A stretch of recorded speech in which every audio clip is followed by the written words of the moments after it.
What I have done this week is work on two of my models. One is the Valve Meter model. This model in the final game would animate the arrow to go upwards in the meter while the Valve task is being done. If by the time I have now, I doubt I will be able to get this task to actually animate this model, but I hope it can still get it done.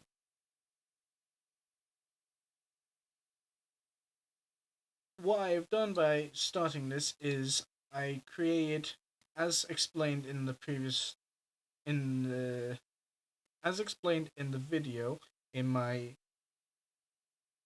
practical skills tab, I created a half circle, halved it, and then extended it outwards to be more 3D, and then I molded this side to have different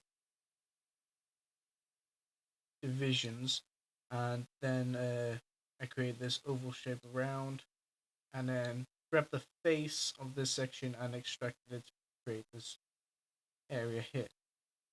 The arrow is a separate model itself to go with it, which is just an arrow that will just spin around and it goes inside. Moving on is the second model I worked on today, the hand lever.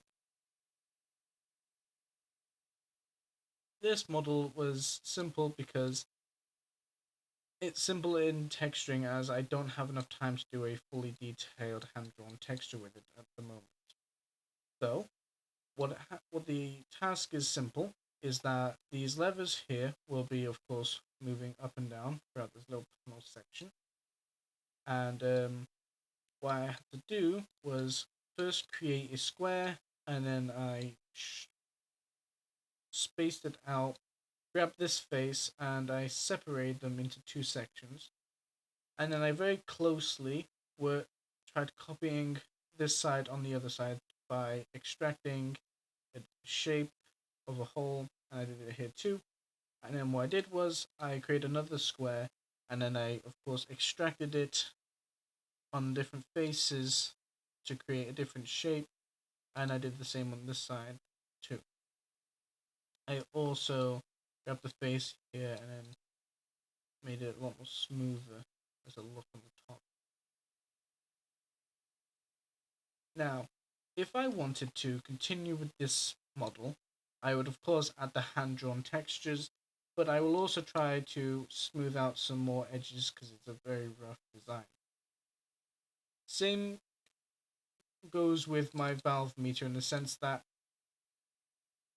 I would have wanted more time to add a more glass design to go with it, so that it would seem more like it's a valve mirror in real world. That there's usually a glass a display in the front to allow the gases to work the valve.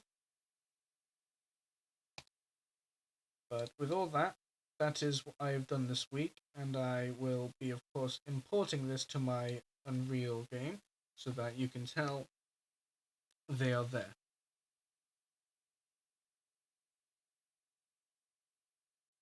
I have also spent the time to research in how puzzle mechanics work, and then, of course, how interaction works, because I want to make sure that I interact with an object to then get a task completed.